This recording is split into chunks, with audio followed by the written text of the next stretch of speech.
there's a giant bug on my window, but we are just going to continue and let that be.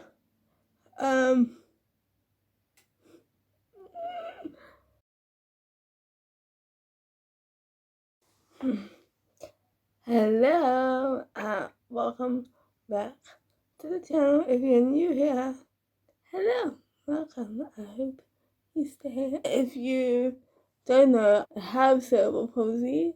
I am also a wheelchair user. Motorized wheelchair is my preferred mode of transport. And it is March, and it's Cerebral Palsy Awareness Month. So I'm making this video. I want to take a moment to talk a little bit about my cerebral palsy, about what I've learned as an adult with CP, and things I've learned about my disability and my body. I think it's really important to have awareness month like this, because it gives an opportunity for people to share and for people to ask questions.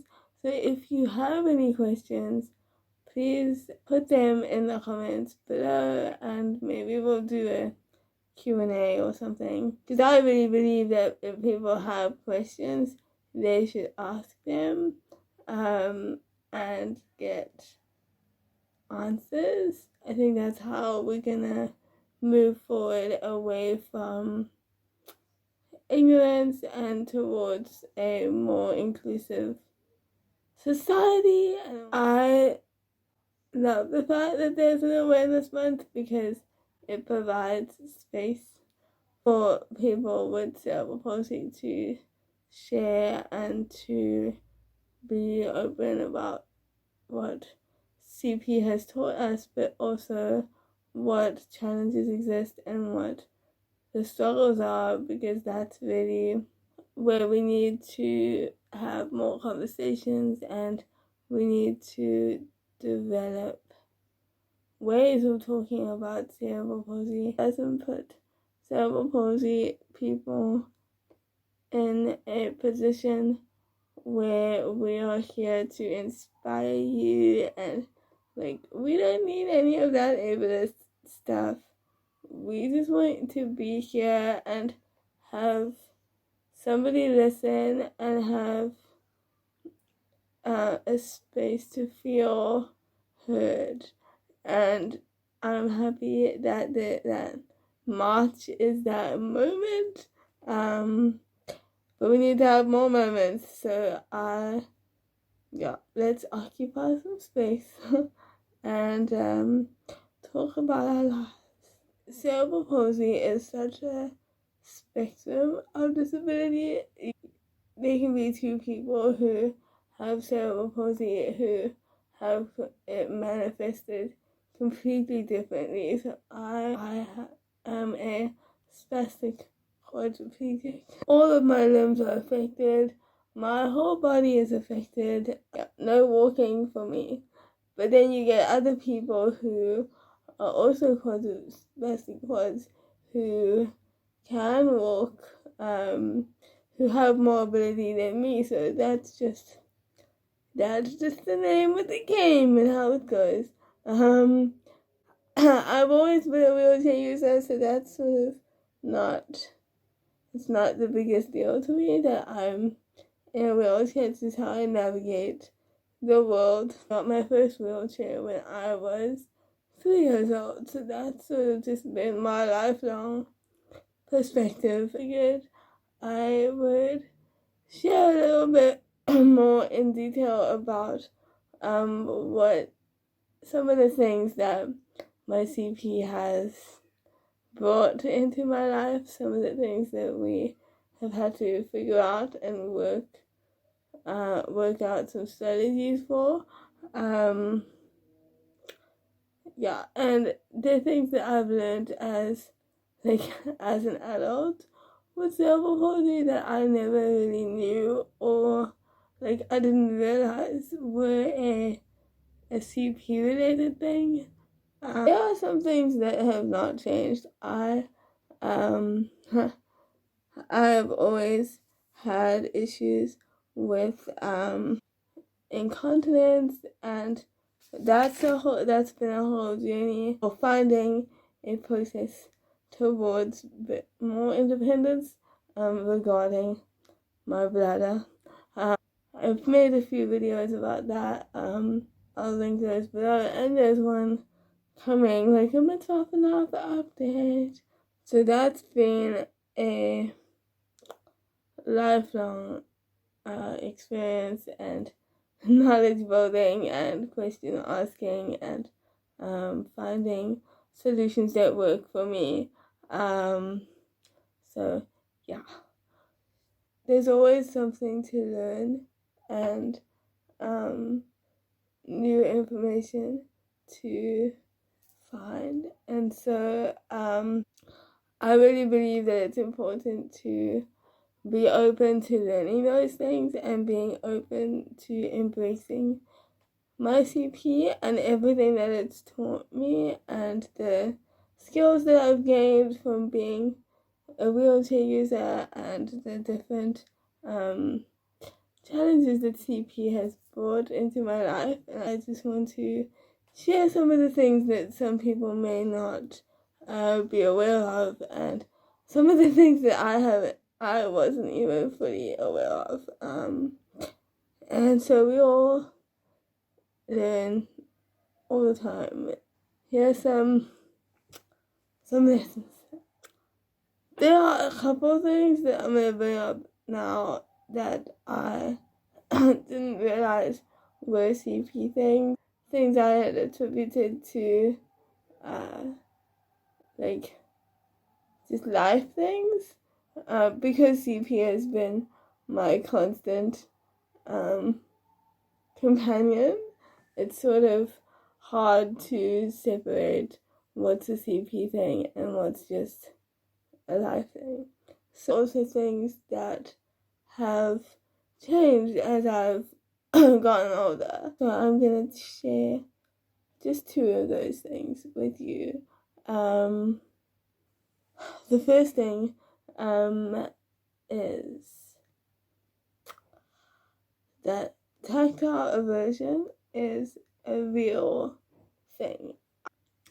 My tactile aversion is more food related, so certain food textures really don't work well for me. Things like couscous and really grainy small things don't work very well. Like stringy mango is problematic. Anything that's like a bit slimy doesn't really work for me. And when people bring them, I'm like, oh, I don't eat that, and say that I don't like it. Because sometimes it's easier, and saying I don't like it has, I think, been a subconscious mechanism, not purposefully deciding this would be my strategy, because sometimes saying that you don't like something is easier to explain. Sometimes it's just easier to say I don't like it. It's easier for people to understand, but this is why I'm bringing it up in a video now, so that people can see the deeper reasons behind things. And it's not the biggest deal in my life, but it has become more like prevalent as I've gotten older. Like, that's been interesting. And sometimes this is also why I think I don't really try new foods, because it's I'm not super adventurous when it comes to that. That's something I'm working on when it comes to eating. So we'll see how that goes. The second thing that I literally have never linked that to my CP. And, and this is why I think sharing information and experiences and stories is super important, because I I follow some people on social media who share things about their cerebral palsy and their disabled experiences, and I've learned so much from following these people. I'll put some of that below, some of their socials below as well. So you can take that. I follow this woman, I think her name is Jasmine, but on social media her title is Disabled Social, and she was posting about aging with cerebral palsy, and she posted about something called the startle reflex. And this is it's a reflex that babies have when they like freak out or they get a fright at some form of stimulus. And usually you would grow out of that, but a lot of people with CP don't outgrow the startle reflex. And that was such a aha moment for me, because I get frights at a lot of things, like loud noises, like light changes, and I have a service dog, Eden, and I've had her for 6 years now, and it's still, every time she barks, I get a fright. Like, I know where her bark is. I can also kind of see when she's going to, and still doesn't matter. Like, I'm gonna get a fright. And I've always sort of judged myself for that. Like, can you just calm down and not be so uptight? But then when I saw that post, I was like, oh my goodness, this is a CP thing. And that sort of helped me to accept it more, and to just have it be a part of the way that I exist and the way that I respond to life and the things around me. It made me think about being easier on myself for things like that. A lot of the time, as a disabled person, I'm judging myself way earlier than anybody else is.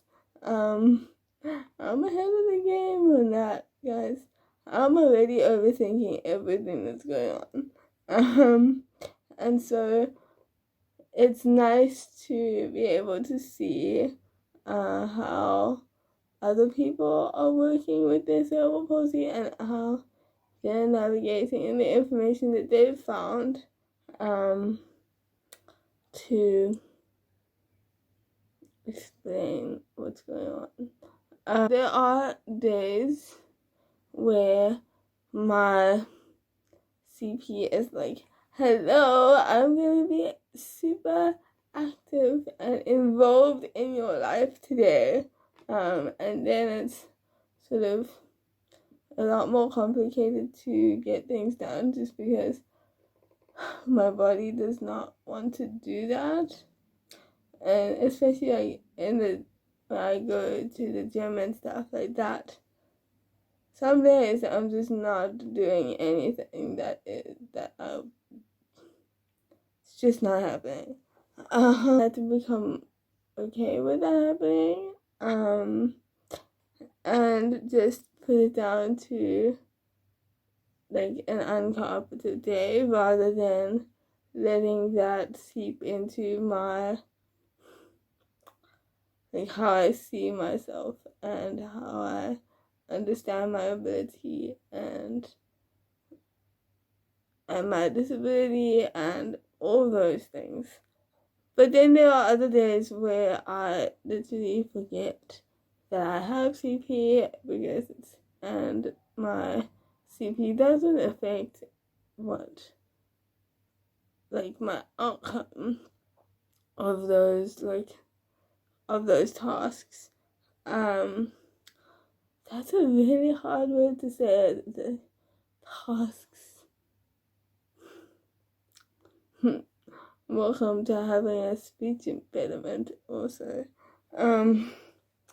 I think that's also gotten better as I've gotten older. Younger, it was a lot harder for people to understand what I was saying. I think I've worked on that out of necessity. But also I got braces in grade 10. And that really helped a lot. Like, pushed my teeth back and made it easier to say words in a more mainstream way, I guess. I also, when I went to university, I was surrounded by so many new people who didn't know me, who had to pay more attention to how I was saying words and how I was speaking, because I wasn't surrounded by people who had known me forever, who can understand me when I'm tired. I had to pay more attention to speaking clearly. And even though I'm very cool with repeating things, it's also nice when I have my friends around who do understand me in whatever situation I'm in, and if I'm tired, or if we've gone out and had a few drinks, they still understand what I'm saying. That's really funny because people, if they don't know me, they won't know that I've been drinking, but my friends know. There is a difference. One of the biggest things that changed that was a completely non-disability related thing. Like, we never thought that me getting braces would change the way I speak, but it makes sense. That wasn't an outcome that we were looking for. Unintended bonus. For a good, I don't know, 6 years or something, I've had the diagnosis of osteoporosis. I was in hospital for something else, and we did a bone density scan, and so they were like, osteoporosis. When they told us, they were like, well, this is expected, because you're immobile, and a lot of wheelchair users have osteoporosis. I wasn't expecting that, but they said that it's important to keep moving as much as you can, and I'm also supposed to have an annual infusion to sort of combat or support managing that. I'm really bad at remembering to get those things, so I don't think I've done it in 3 years, and we weren't doing anything during 2020, because what even was 2020? So I should probably go and do that at some point. I don't know if it's helpful to me. It probably is, but maybe I need to do it more regularly to really see the benefit of that. I'll keep you updated on those things. That's kind of all I have to say right now. I'm gonna stop here, and if you have any questions, let me know. I'm excited to hear what you would like to know. Also, if you have cerebral palsy and have similar experiences, let me know as well. Like, that would be cool. Let's start a conversation about that. And I will see you soon.